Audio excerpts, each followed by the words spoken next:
Yes, very well. So, good afternoon to all who are present. And also to those who are absent, wish all the best of luck and good fortune. Yes, perhaps you've had a chance to look at the Moodle site of our course, and in case you have, then you know that any debts that I might have incurred last time are now paid in full. Yes. By that I mean not only is the recording of last week's lecture available on Moodle, but there are two sets of questions that have appeared there recently. The first is the one about lecture number 5. You remember that I told you last time, there were no questions on lecture number 5, and now there are quite a few of them. In fact, 11 in number, and they deal with Socrates and the apology. Also, you will find there a set of questions about lecture number 6, which was about what? Crito, the dialogue Crito, which was conducted by Socrates and Crito in prison, of all places. And there are 7 questions on that dialogue. You know, the central themes and ideas that we discussed, that we emphasized. Can you perhaps think of one central theme in that dialogue in Crito? Obey the law. Obey the law, yes. There can be no more general term than that.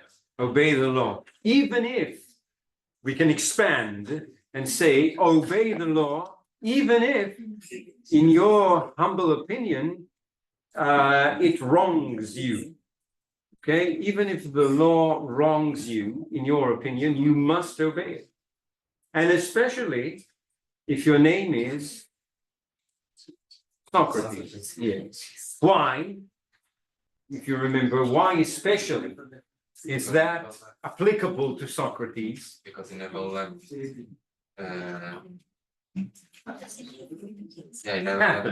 Yes, because in the imaginary dialogue, which Socrates conducts with the laws of Athens, in that imaginary dialogue, the laws of Athens say to Socrates, Socrates, you've had many opportunities in your lifetime to depart from Athens, to leave wherever you wanted, if you wanted.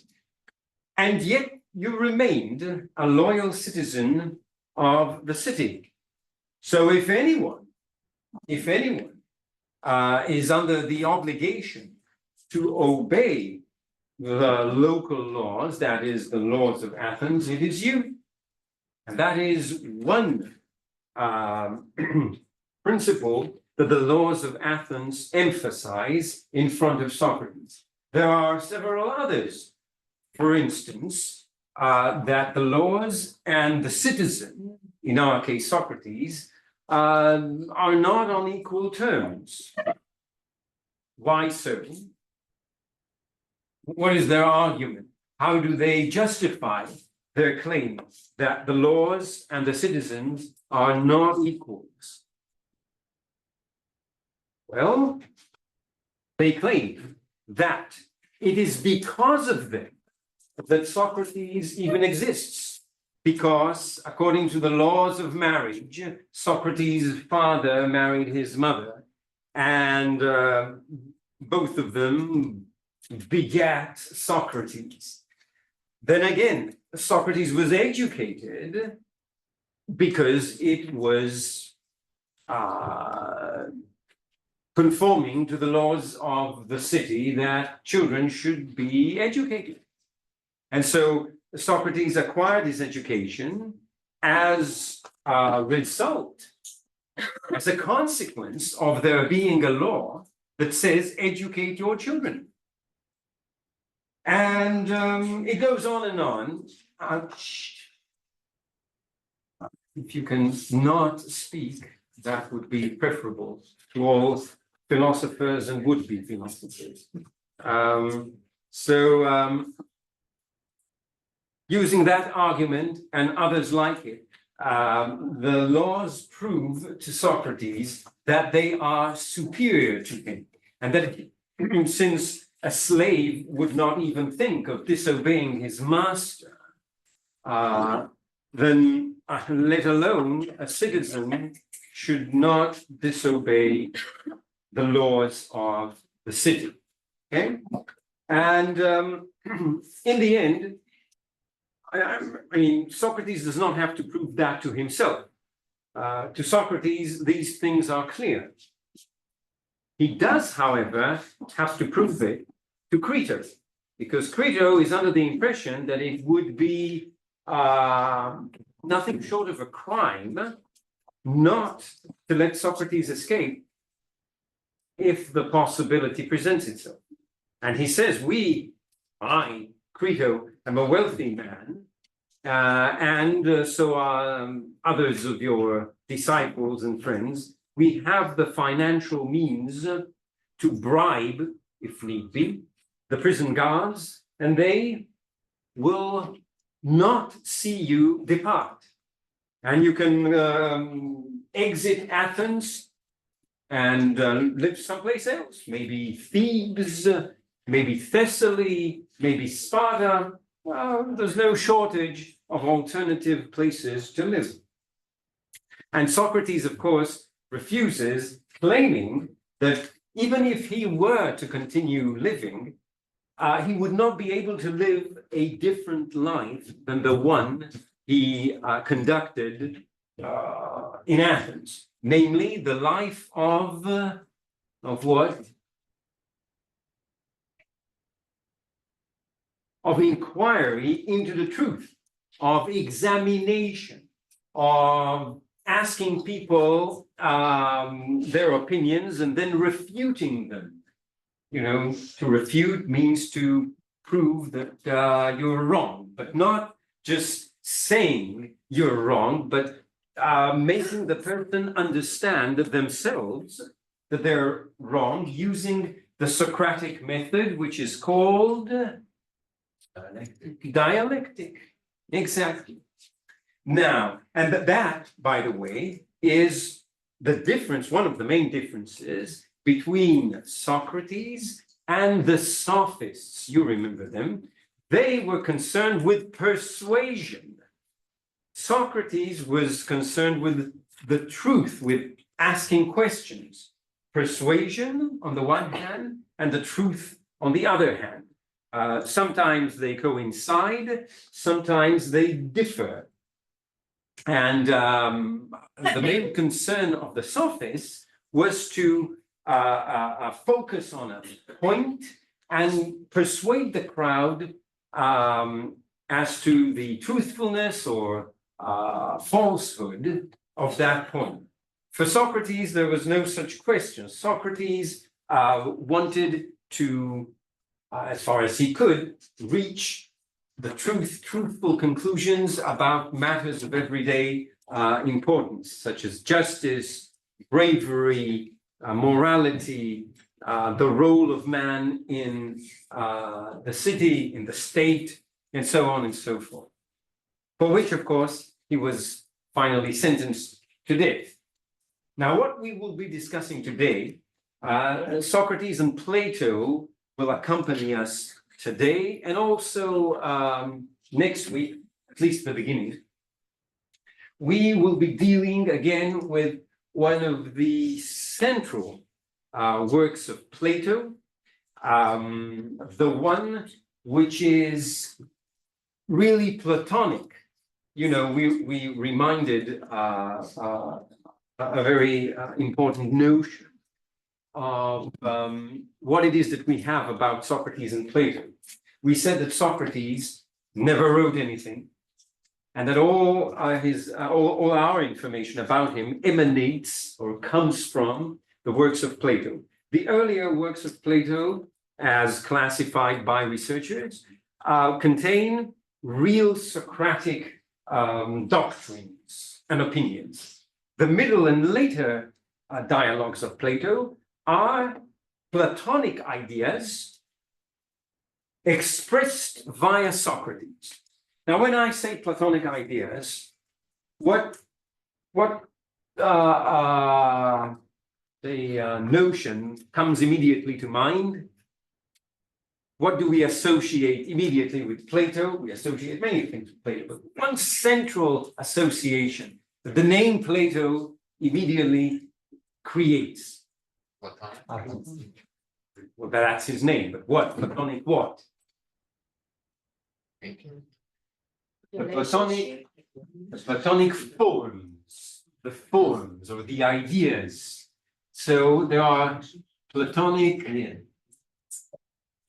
forms or ideas. That's one thing. I'm going to write 3 central principles, which is in the interest of anyone who is going to read Plato to remember, because when you come to read Plato, it's good to have these 3 principles in mind. The first is that Plato firmly believed in the forms or the ideas. What are they? We will explain shortly. Are you talking about the ideal? Yes, the ideas. Yes, the ideas, which, by the way, the English word idea is, of course, Greek in origin. It comes from the word ideia, which is not exactly our notion of idea, but it's close enough. It's a theoretical construct or concept that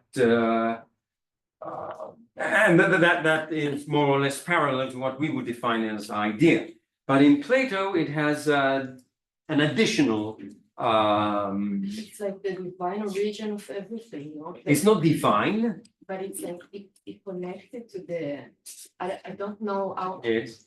how it's like written in English. I only Yes. know it in Hebrew, but it's like it connected to the Noah, to the God, to the Well, God, the not Platonic God is something else, but the forms are not part of God.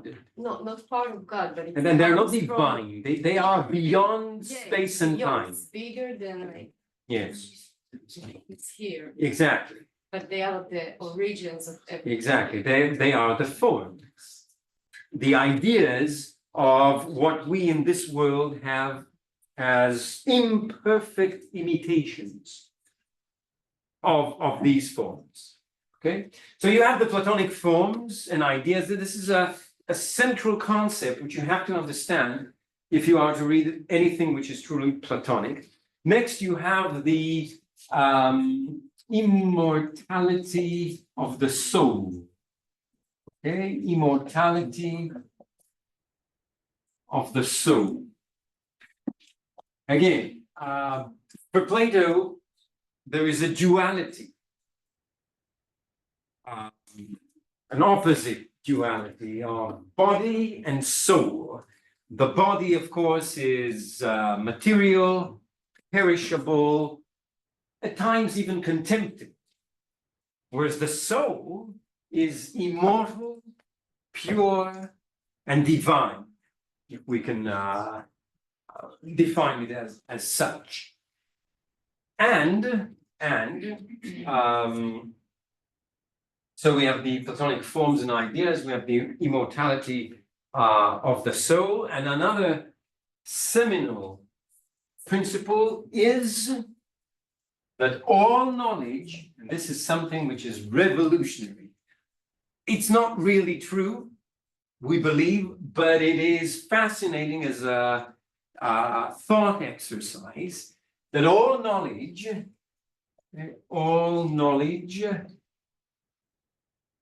is recollection. And by recollection, what do I mean? No, recollection means we knew it before and we recollect it, we remember. It's like remembrance, okay? Recollection is remembrance. All knowledge is just remembrance. It's a remembrance of things past that once we knew and we have forgotten. Okay? It's like what he shows with the slave. Yes, yes. Now, this thought or principle is present in many Platonic dialogues, notably or especially in one that is called Meno. We are not going to be concerned with it, but the dialogue Meno, or as it's called in Greek, Menon, where you have the famous example, as you mentioned, of Socrates eliciting geometrical proofs from a slave who is totally ignorant of geometry. He's never studied geometry in his life before, and yet he is able to prove or to find the formula of calculating the area of a certain square, which Socrates asks him about. Of course, this is in general term. The full geometrical proof is to be found in the Meno. And this is miraculous because the slave has not learned geometry, and yet through questions that Socrates asks him, he gets to the right answer. And then at the end, at the conclusion, Socrates says, well, I never told him the answer. I never taught him any formulas, and yet he came up with the correct answer in the end. It cannot be explained in any other way save that the slave had previous knowledge of geometry, which he forgot, and it had to be recollected, it had to be stirred within his soul, and then he found that he knew it. So Plato believed there was a previous world? Not a previous, an eternal, which is, of course, both previous and subsequent to this imperfect imitation of a world. So there was a prenatal existence of the soul. A prenatal existence of the soul, that is, the soul existed before we were born. It's something separate from the body. It's alien to the body. The body gives it, material sustenance because it is imprisoned in the body. There is, as I told you, the duality, and it's also a word play in Greek. On the one hand, you have the word which is, I'll write it in Latin letters, soma, which is body,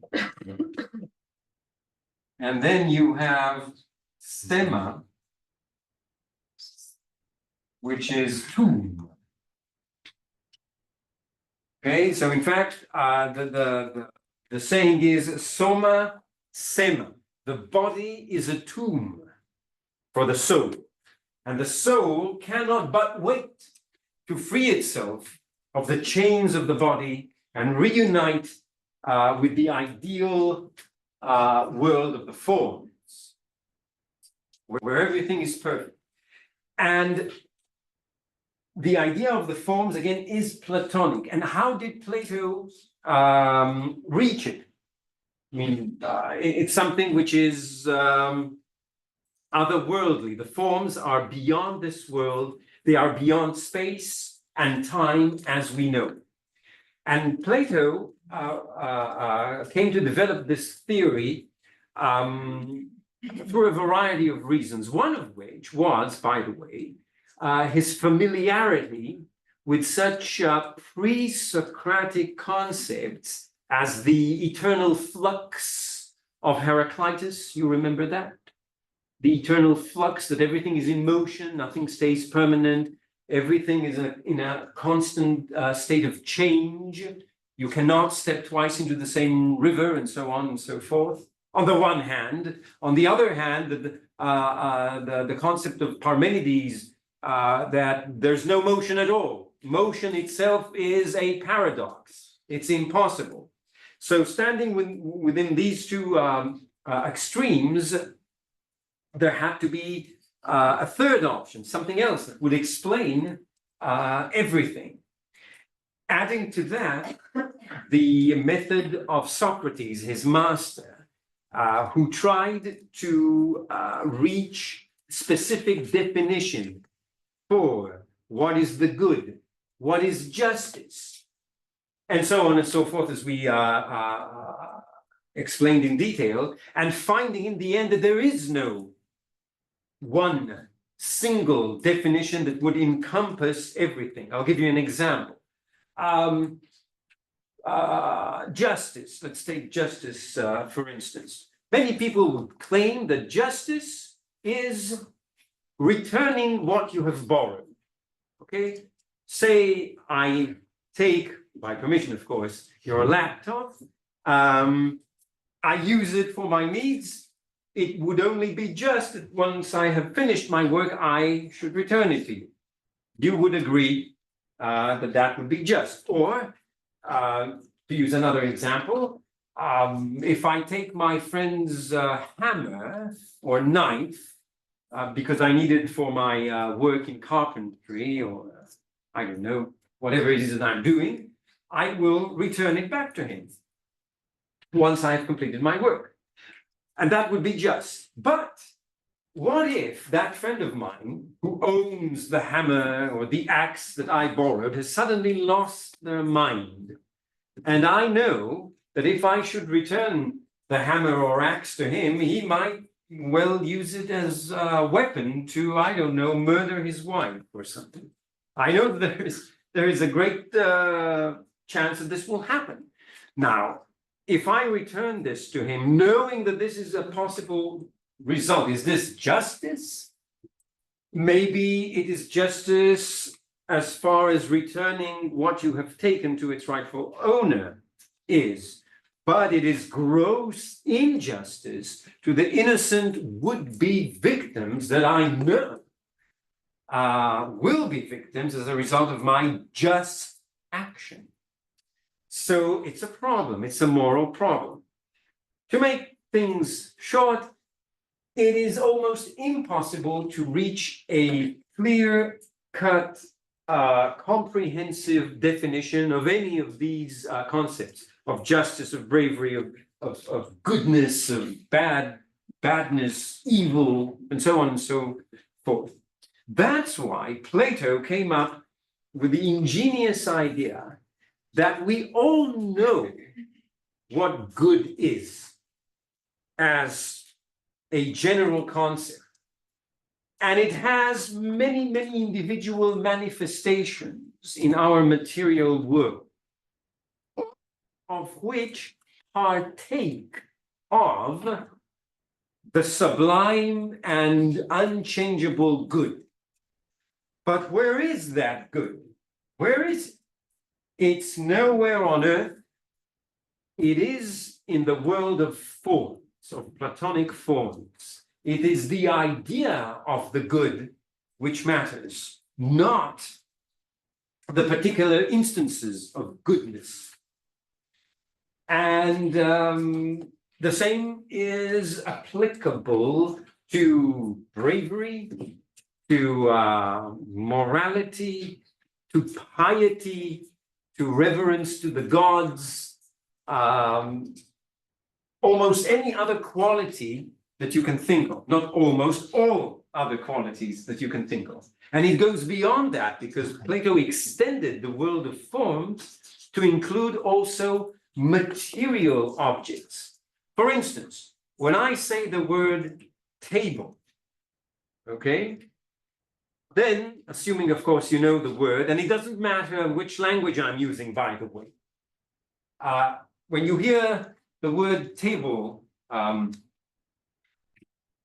in a language that you know, you immediately have a vision in your mind of what I'm speaking about. You know what a table looks like. But when I'm actually looking at a material table, no two tables are alike. They will have the same features. They will serve the same purpose if they are good tables.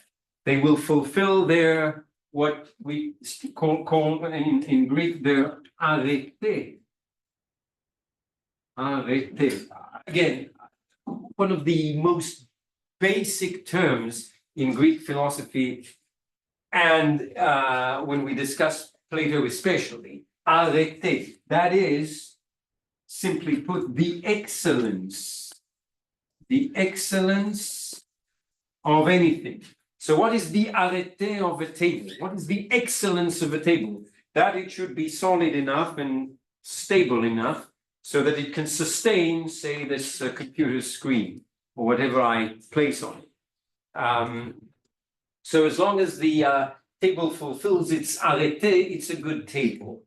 But what it actually looks like is never, well, there's no one paradigm of table. There is what Plato would call tableness. There's no such word, okay? Tableness.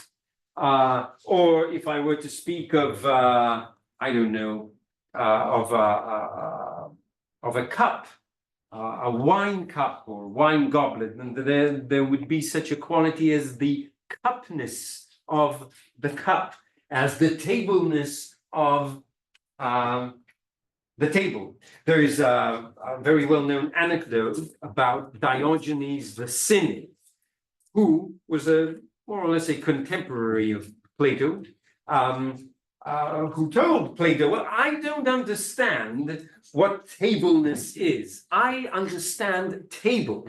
And Plato would answer that because you don't, that's because you don't have a mind. You don't understand tableness as a concept.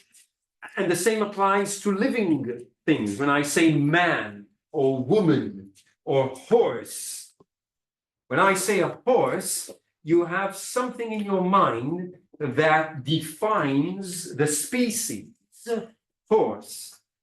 Okay? But when I see particular exemplars, particular horses, they are, each of them, different from one another. But they all conform to what I would call horseness. Okay? The concept, the general concept of horse.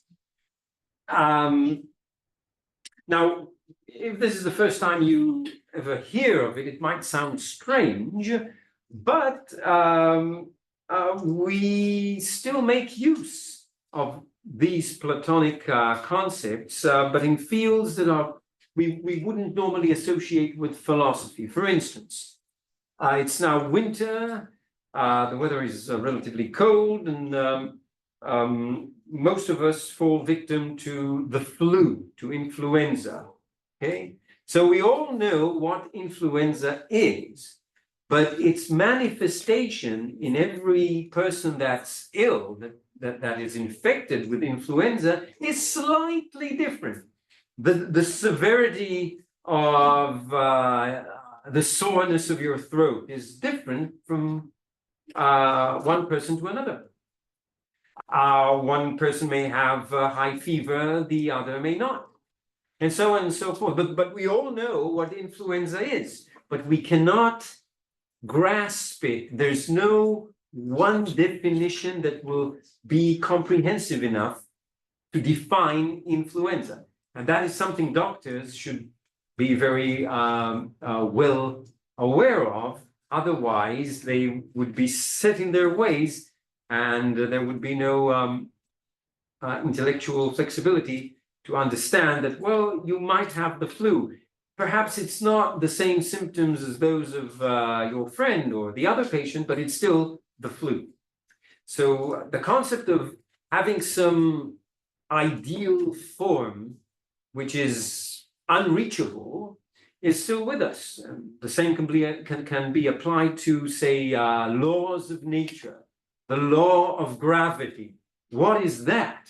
It is something which is unattainable, but we all know it exists, and it has, infinite manifestations in nature, in the cosmos. Now, all these things, yes. That example you gave of the hammer and the axe. Yeah. So one court could decide it's just to return it. Mhm. Another can say no, it's just to keep it. So Yes. but both of them are belonging to the Platonic form of justice. Yes. Yes, but that's exactly the problem. We don't have say a down to earth, an earthly definition of justice, because the definitions would contradict one another. Therefore, Plato solves this problem theoretically by proclaiming that there is absolute justice as a concept, of which many instances of justice on earth partake. So we, all of us, whether we know it or no, all of us partake of Platonic forms in whatever it is that we do. And in fact, in whatever it is that we are.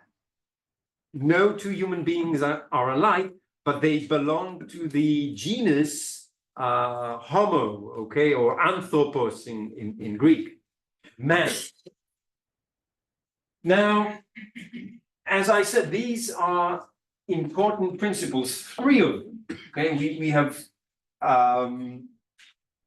whittled down all the corpus platonicum, that is the body of Plato's work. The entire corpus platonicum, we have whittled it down to three main principles. It's not my invention, of course. I'm only communicating to you what has been communicated to me.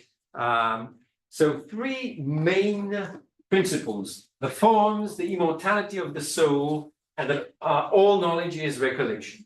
Now, miraculously, all of these are to be found in the great dialogue called Phaedo. Phaedo. And Phaedo, if there is a Platonic dialogue that you are going to read, or maybe I have aroused your curiosity to such a degree that you say, I must read something of Plato's, but I want it to be manageable, more or less. And this should be your choice. It's, of course, the Apology, which by now I'm sure all of you have read out of sheer curiosity. And then there's the Credo, which we, whether you wanted it or no, have read. Well, not in its entirety, but we read substantial portions of it. And then there's the Phaedo. Again, one of the, if someone asked me, what are the best read or most popular, widely read of the works of Plato, I would have to say, first of all, the Republic, okay, which we call it Politeia. That's the Greek name. The Republic, that's perhaps one of his best known works, but it's too long. I mean, you won't survive it. But it too contains these three principles. And of course, there's no course of Greek philosophy without some bits of the Republic in it. And that's why next week we will sample what is perhaps one of the most famous allegories in the Republic and in world literature as a whole. And of course, I'm referring to what? One of the best known allegories in the Republic. Surely you've studied it someplace the allegory of the cave. Okay, the allegory of the cave.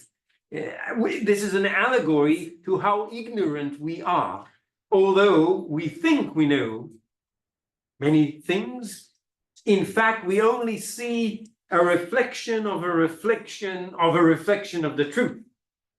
Who knows the truth?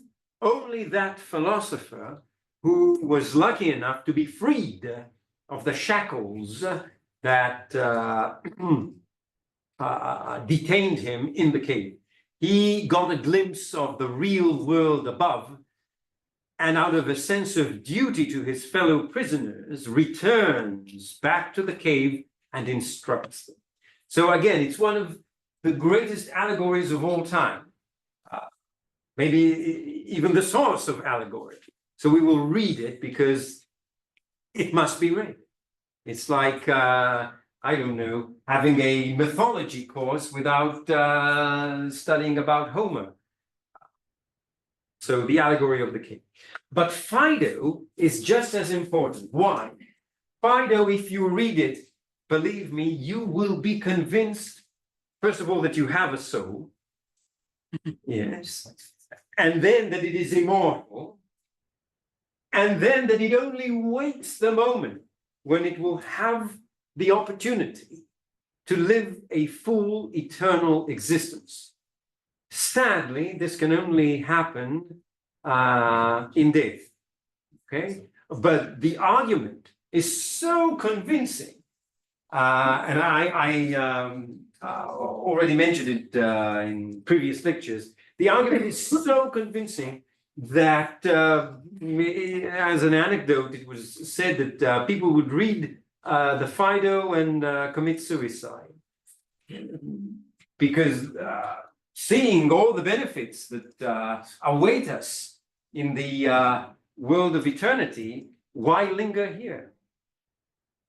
Also, and that's a fact, maybe you've heard of Cato the Younger, a very austere Roman noble who, in the civil war against Julius Caesar, instead of being on the losing end, chose to commit suicide, okay, rather than to submit to Caesar.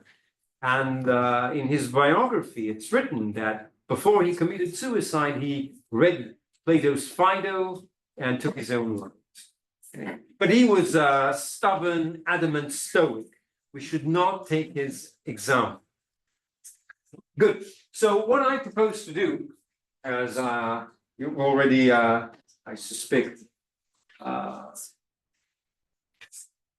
you've already understood my method, is I'm going to share with you now. Second, the text of the Phaedo. Second, there are two excerpts which we will examine. Not too long, but still one is longer than the other. The first discusses the eternity of the soul. Death, it becomes free. And the other is the scene of Socrates' death. The actual scene, the description of how Socrates died. A scene immortalized in art and also in literature.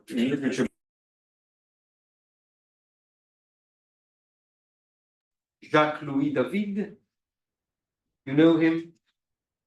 Of course you do. The very famous portrait. No, the Oath of the Horatii is another, but the death of Socrates, I'll show it to you. It's a kind of preamble. Just a second. Turn this on. In a second. It's the death of Socrates. Of Socrates. And in case you don't know it, the only person who understands these things is the philosopher. These matters belong to philosophy. Here it is. So I'll now turn on the projector and you will be able to see it for yourselves with your own eyes, as far as our senses are to be trusted. Yes. Required to supply usernames and passwords.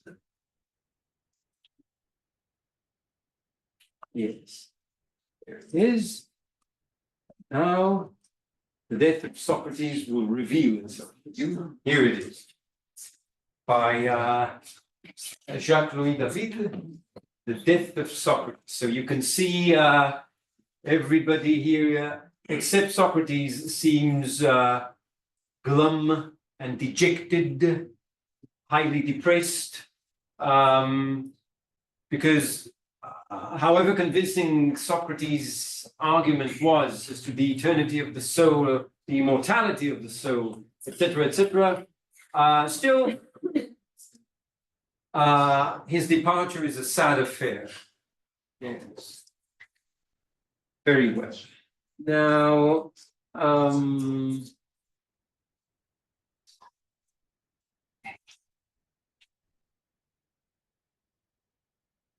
okay. Good. But we, as far as this visual representation is great, we are concerned with the text, right? So the format is already familiar to you. It's taken from that anthology that I spoke of. Now, Phaedo is not a short work. And I had to select those parts that I thought would be most interesting and relevant. So what we will do is we will read them and I will explain important notions and principles. For instance,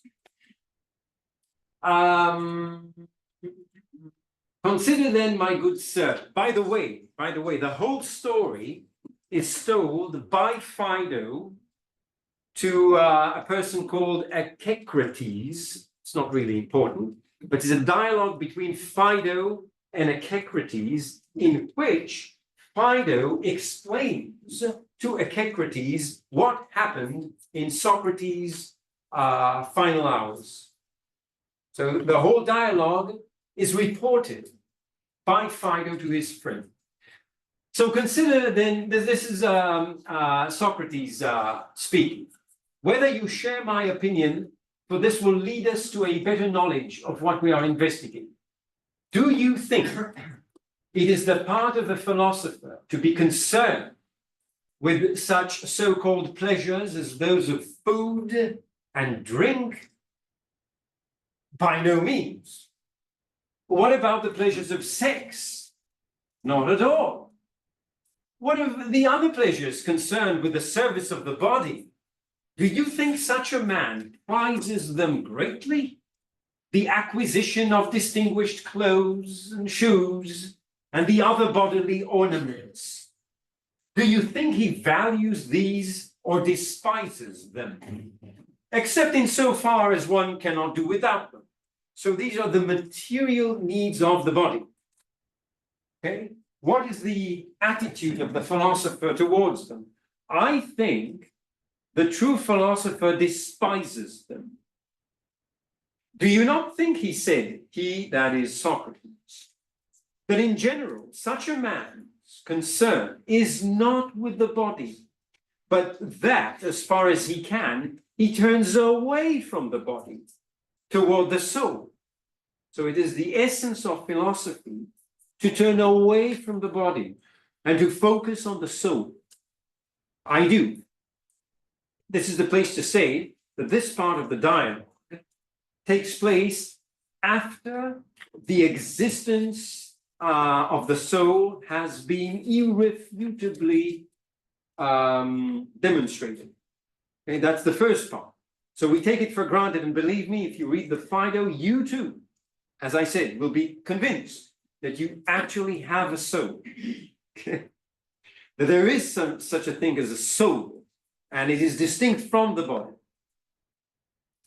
So in the first place, such things show clearly that the philosopher, more than other men, frees the soul from association with the body as much as possible, apparently. And you will notice that Socrates develops his idea by way of questions. He does not formulate positive, indicative sentences. These are all interrogative sentences, which, of course, you know by your study of English grammar, right? The interrogative is question. Interrogative sentences. A man who finds no pleasure in such things and has no part in them is thought by the majority not to deserve to live and to be close to death. That is, you don't have any interest in, I don't know, riches, the comforts of the body, food, drink. What else is there that makes life worth living, if not these material ornaments? So the man, that is, who does not care for the pleasures of the body, what you say is certainly true. Then what about the actual acquiring of knowledge? Is the body an obstacle when one associates it with it in the search for knowledge? I mean, for example, do men find any truth in sight or hearing? Or are not even the poets forever telling us that we do not see or hear anything accurately? And surely, if those two physical senses are not clear or precise, our other senses can hardly be accurate, as they are all inferior to these. Do you not think so? I certainly do, he said. So it's worth our while to understand this paragraph. The acquisition of knowledge. Okay, how do we acquire knowledge? Is it not through the senses? Well, instinctively, I am inclined to say yes, because how else would I form my opinions of the physical world if not by sight and hearing? But these physical senses are imperfect. They are imperfect. For instance, when I look at the, I don't know, say, let's imagine there's no curtain there, and I can see that tall skyscraper in the distance. It looks about this big, but I know it's immeasurably larger. So my eyes deceive me in a way. Of course, there's a question of perspective and so on and so forth, but plainly speaking, the eyes are not to be trusted. Sight, that is hearing, is not to be trusted. In parentheses, I will say, but in court, visual evidence is paramount. A man can say, how do you know that this person committed that crime? Well, I saw him with mine own eyes. Plato would not accept such evidence because the senses are illusory. They are not reliable. So when then, he asks, does the soul grasp the truth? How can we reach the truth? For whenever it attempts to examine anything with the body, it is clearly deceived by it. True. Is it not in reasoning, if anywhere, that any reality becomes clear to the soul? So what he is saying, that reasoning, that is a mental process, thought, only through thought do we gain real knowledge. But the thought is based on what we've seen. Not the ideal thought. When you know that building is larger, Yeah. because yesterday you saw it outside the window. Yes, but there are, say, irrefutable conditions or realities that are beyond what the senses present to you. And these are the forms. Okay, he's leading to that. So, and it is then that the soul of the philosopher, and indeed the soul reasons best when none of these senses troubles it. neither hearing nor sight, nor pain nor pleasure, but when it is most by itself, taking leave of the body, and as far as possible, having no contact or association with it in its search for reality. Okay, so if you really want to know reality, you must dissociate yourselves from your bodies. It appears so. It appears so. What about the following Simmias? Socrates' interlocutor is called Simmias. He was a serious philosopher in his own right. Do we say that there is such a thing as the just itself? You see, just with a capital J. Why so? Because it is the just as a form, okay? A form, an ideal, an idea of the just. Do we say that there is such a thing as the just itself or not? We do say that by Zeus, okay? And the beautiful and the good. These are all Platonic ideas. Of course. And have you ever seen any of these things with your eyes? This is what you see in a large building is not a large building. You see largeness. You see equality, or you imagine you see equality, because when I say that, I don't know, this computer mouse and this marker are relatively of equal length. I can only say that they are of equal length because they are relative to each other. But the quality of equality is equality per se. Where does that exist? Only in the world of ideas. Okay. So have you ever grasped them with any of your bodily senses? The beautiful, the just. Speaking of all things, such as bigness, okay, health, strength, and in a word, the reality of all other things, that which each of them essentially is.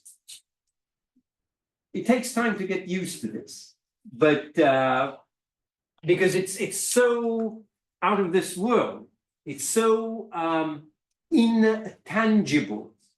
Okay? That's what we associate Plato with. This world is imperfect. The ideal is beyond our reach, but it exists. Is what is most true in them contemplated through the body, or is this the position?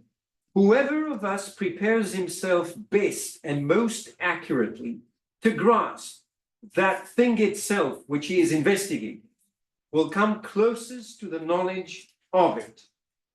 Again, whoever of us prepares himself best and most accurately to grasp that thing itself which he is investigating will come closest to the knowledge of it. For example, if I want to prepare myself to investigate the nature of this pen, if I contemplate it truly, I will come closest to really discovering what it is.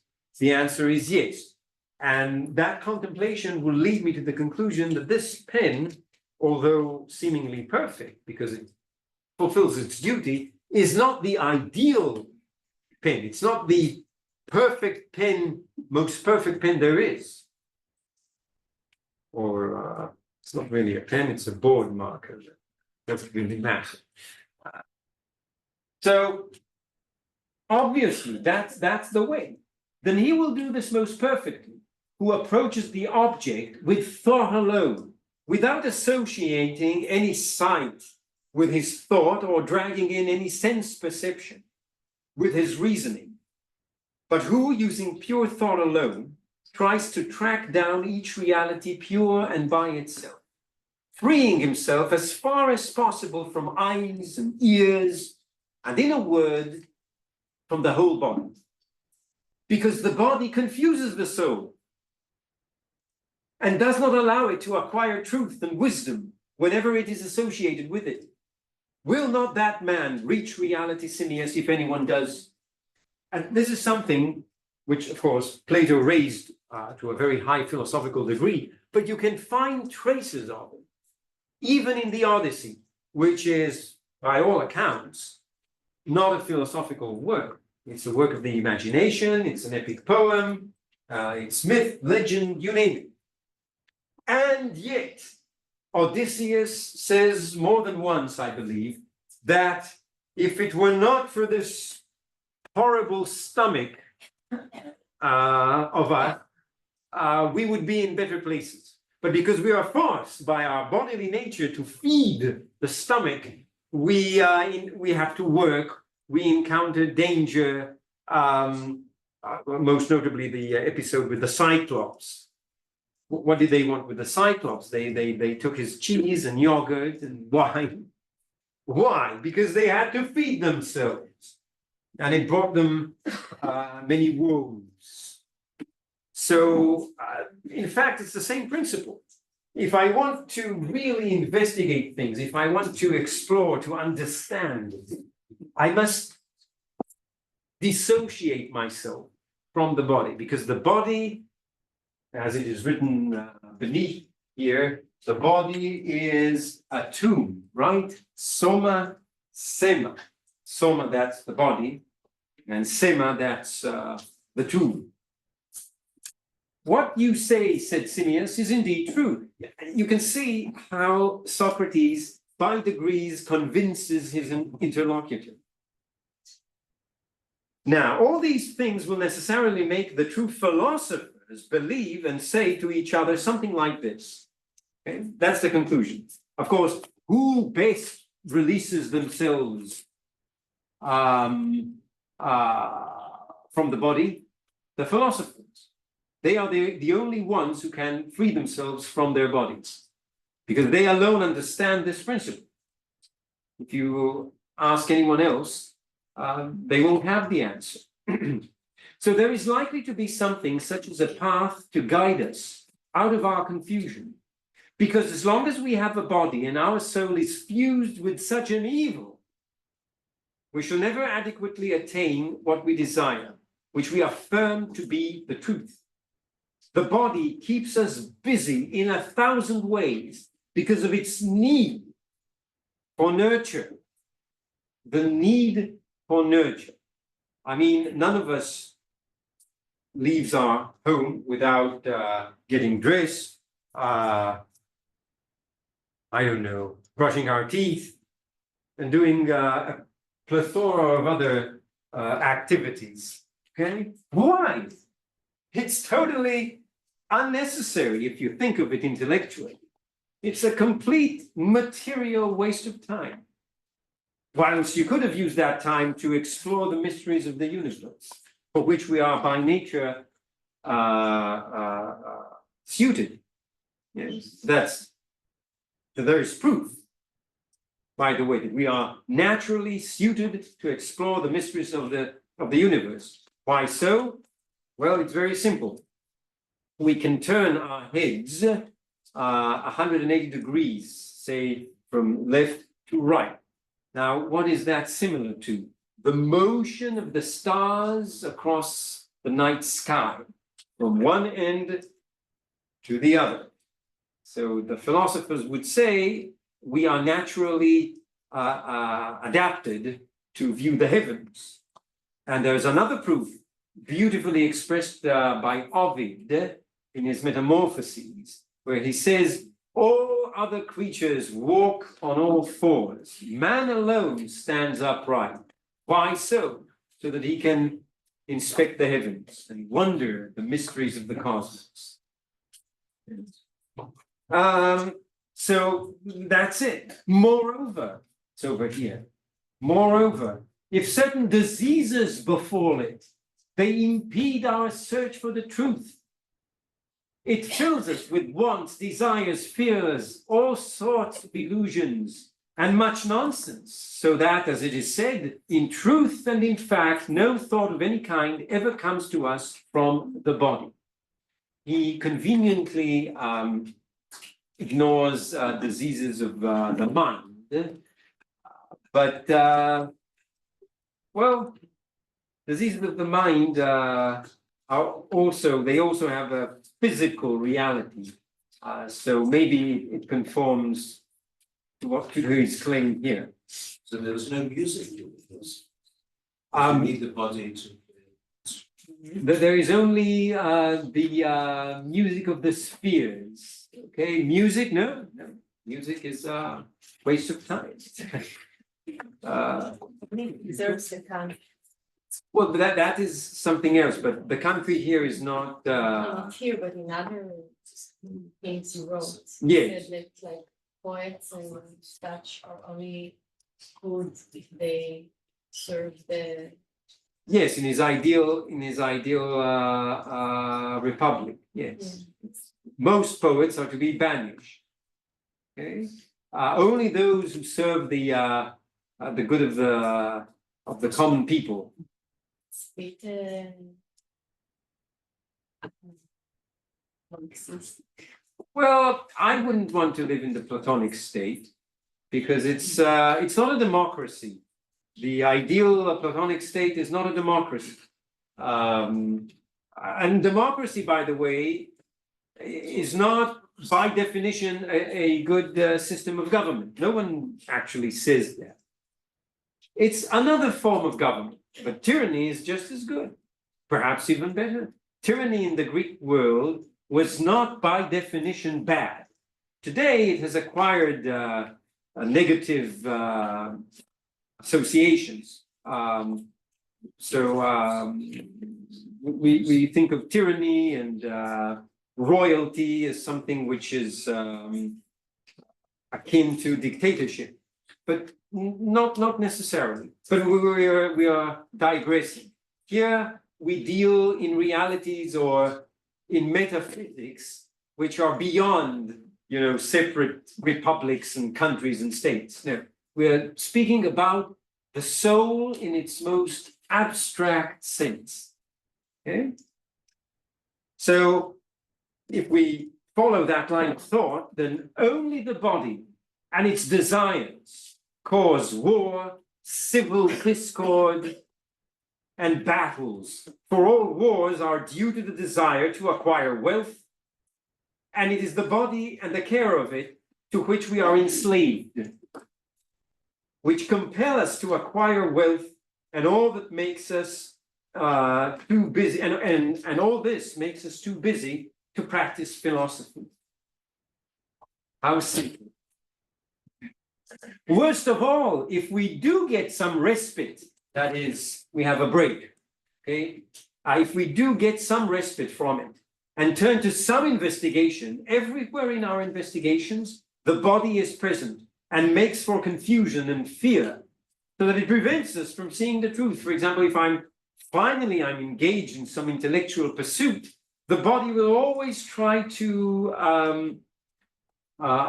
make me stop it and then digress because I have to feed it, I have to drink, I have to wash, all those mundane material activities. A cup of tea, a cup of coffee, whatever it is. When you think about it philosophically, it's even disgusting. Now, it really has been shown to us that if we are ever to have pure knowledge, we must escape from the body. I'm sure you would all agree with me. Now, proved it. We must escape from the body and observe things in themselves with the soul by itself. Now, the only way to do that, to observe the true reality, is to make the soul come to that place where those realities exist. But the soul has to be free from the body. It seems likely that we shall only then, when we are dead, attain that which we desire and of which we claim to be lovers, namely wisdom. Lovers, wisdom, philosophia, right? As our argument shows, yes, it's a very difficult book to be scanning, but we don't need all the text. So,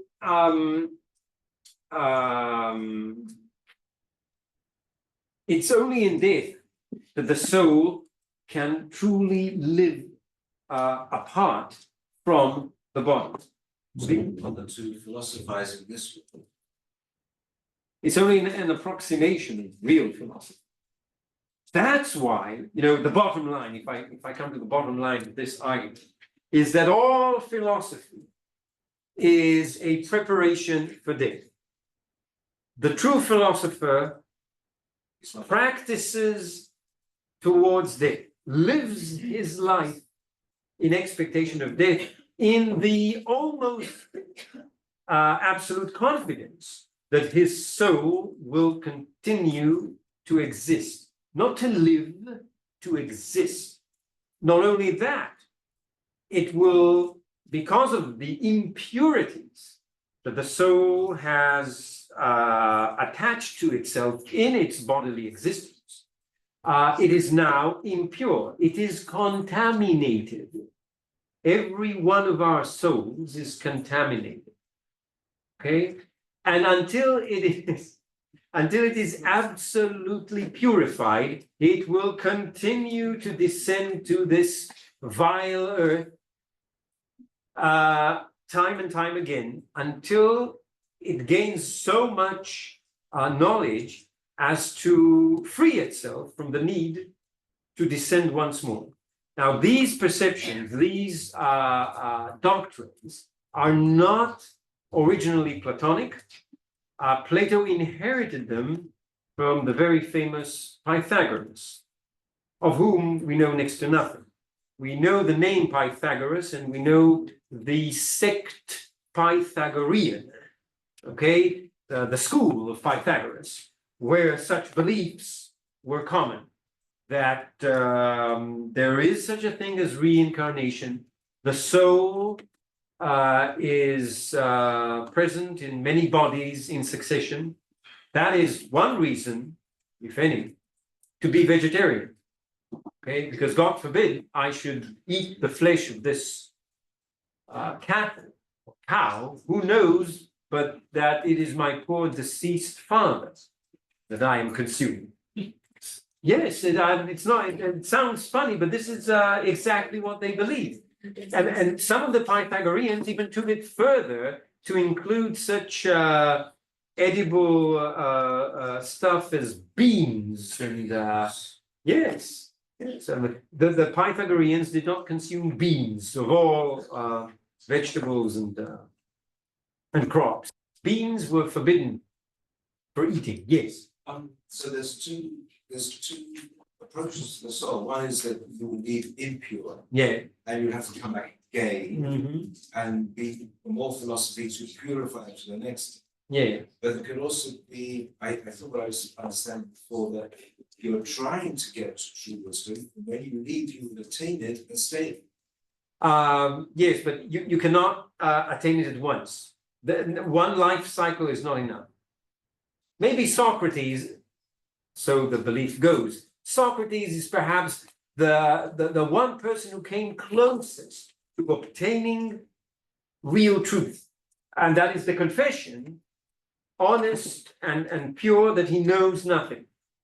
And maybe the soul of Socrates is still content in Hades, never returning back to this vile earth. Now, I will say one other thing, that the concept of soul, by the way, soul in Greek is psyche.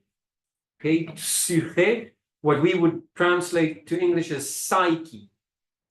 Now, you've finally attained the reason why you write psyche, psychologist, psychiatry, and other similar words with an initial P. Because in Greek, the letter is psi. You say psyche, psyche. In English, the tendency is to omit two consecutive consonants at the beginning of a word.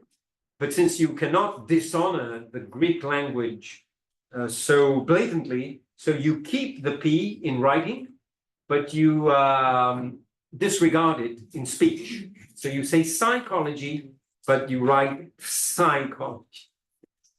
So the psyche is a notion that exists even in Homer. Because everybody knows that when Achilles killed Hector, what happened to him?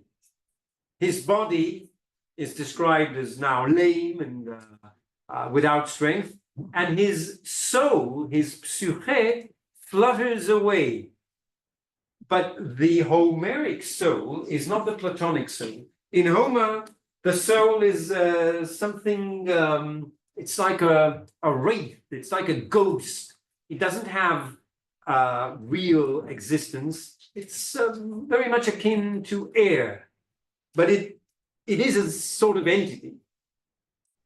And in fact, Socrates makes a joke about it and says, well, what do you think? That when I die, my soul will just be this insignificant wraith, ghost, senseless entity? So we must take care that there's no wind when I die, lest it scatter my particles away and I cease to exist.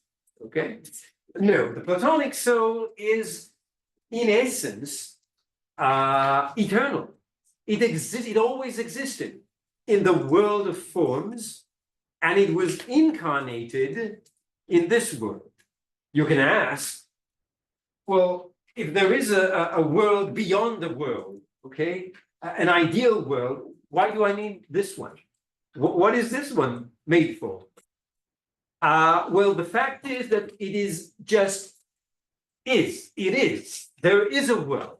Our problem is to explain it and all its ills. Okay? Now, if you really acquire some experience in reading Plato, you can advance to a very complicated dialogue called the Timaeus. Now, the Timaeus is that famous dialogue where he mentions Atlantis, the lost culture of Atlantis as a myth. It's mentioned there, but that's only a very short part. The main section of the Timaeus is the formation of the world by the demiurge, that is the god craftsman, and the craftsman god who made the earth in the image of a perfect world. So there is a perfect world as though a master plan, a blueprint, and this is the work of the divine craftsman who imitated the divine perfect world. So we say that, let's see, that all life is a preparation for death. Here, in fact, Simmias, this is the bottom line. Those who practice philosophy in the right way are in training for dying, and they fear death least of all men. Consider it from this point of view. If they are altogether estranged from the body and desire to have their soul by itself, would it not be quite absurd for them to be afraid and resentful when this happens? If they did not gladly set out for a place where on arrival they may hope to attain that for which they had yearned during their lifetime, that is wisdom, and where they would be rid of the presence of that from which they are estranged. Many men, at the death of their lovers, wives, or sons, were willing to go to the underworld, driven by the hope of seeing there those for whose company they longed and being with them. Okay, and so on and so forth. Then you have sufficient indication, he said, that any man whom you see resenting death was not a lover of wisdom. So this is the opposite conclusion.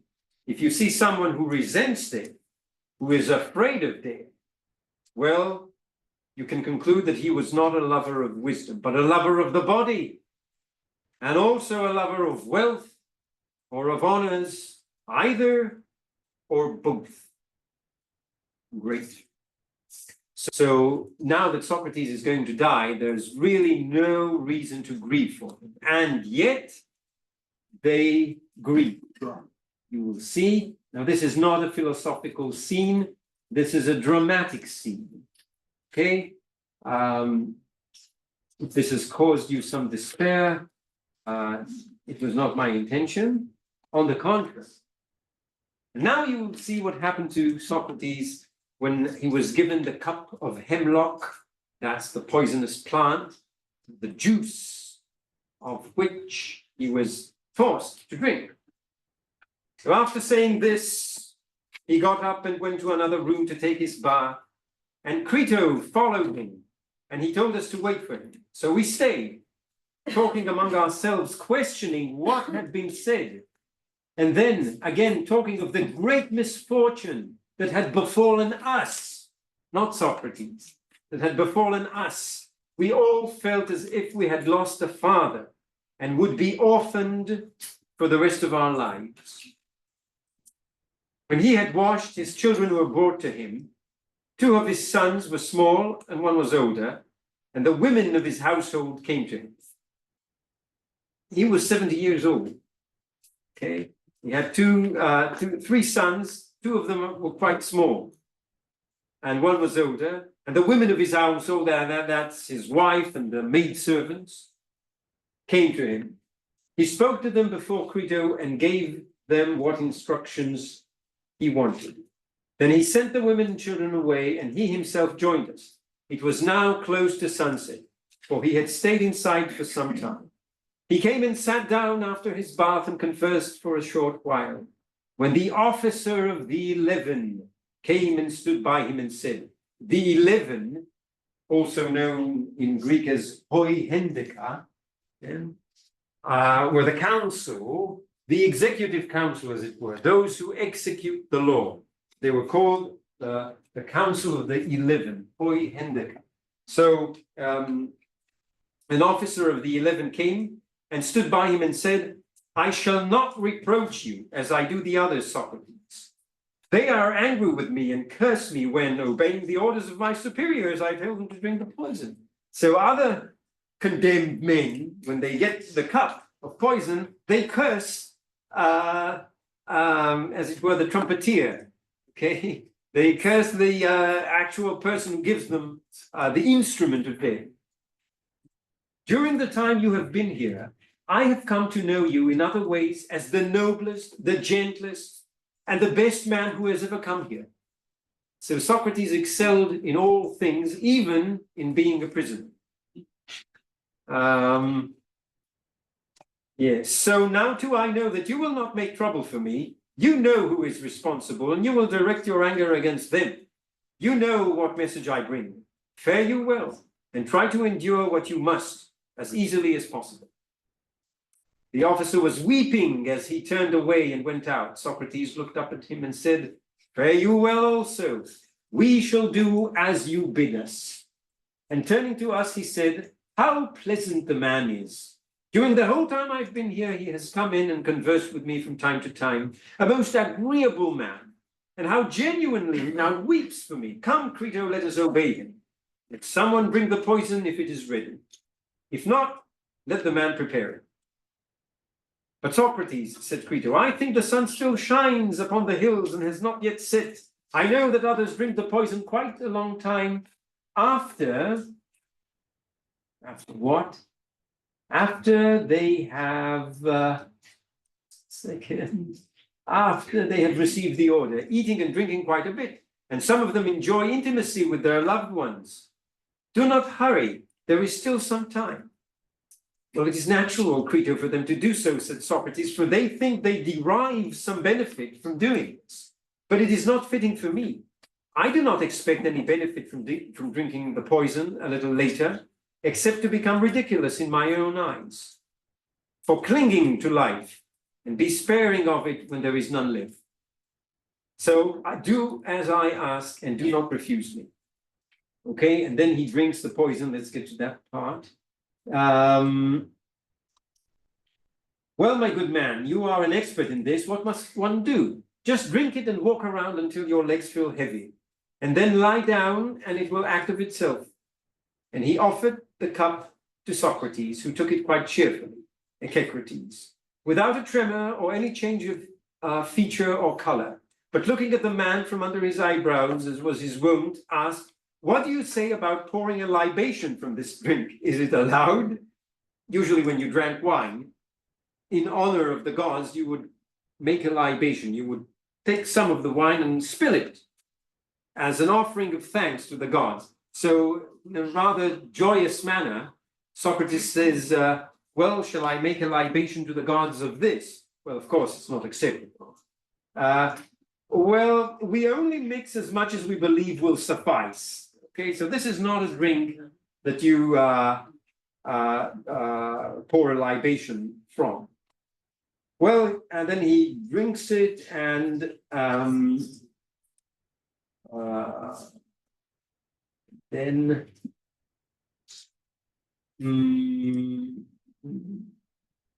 they are all crying. His words made us ashamed, and we checked our tears. He walked around, and when he said his legs were heavy, he lay on his back as he had been told to do. And the man who had given him the poison touched his body, and after a while tested his feet and legs, pressed hard upon his foot, and asked him if he felt this. And Socrates said no. Then he pressed his calves and made his way up his body, and showed us that it was cold and stiff. He felt it himself and said that when the cold reached his heart, he would be gone.